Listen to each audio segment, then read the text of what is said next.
ওমর ফারুক প্রশ্ন করেছেন, আসসালামু আলাইকুম রহমতুল্লাহ, যে রুমে স্বামী স্ত্রী ঘুমায় সে রুমে কি কোরআন শরীফ রাখা যাবে?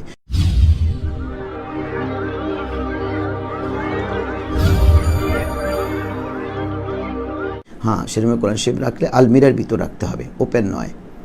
ওপেন রাখা এটা বেয়াদবি। যেমন আল্লাহর ঘরের ছবি, মদিনা শরীফের ছবি অনেকে দেয়ালে টাঙ্গিয়ে রাখে বেডরুমের মধ্যে, এটা উচিত না। কারণ ওই বেডরুমে আমরা বিশেষ হালে থাকতে পারি।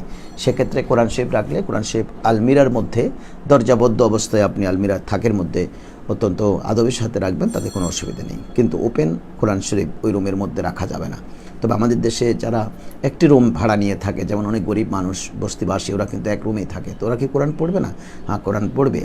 ইনাদের উচিত যে কোরআন শরীফের জুজদান দিয়ে পেঁচিয়ে ইনাদের যতটুকু সামর্থ্য আছে, ঘরে তো একটা আলমিরা বা একটা শোপিস বা একটা ডয়ার সিস্টেম কোনো না কোনো কিছু আছে, সেটার মধ্যে আমরা কাপড় চোপড় সংরক্ষিত রাখি।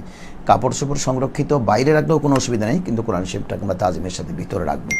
এটা হচ্ছে ইজ্জত। কারণ কোরআন শরীফের সামনে আমাদের ওপেন স্বামী স্ত্রী নিজস্ব একান্ত কাজগুলো করা, এটা কিন্তু কোরআন শরীফের আদবের প্রতি খেলাফ। বা ওই দেয়ালে কোনো মক্কা শরীফ মদিনা শরীফের ছবি টাঙ্গানো উচিত না, সেটা আমাদের খেয়াল রাখতে হবে।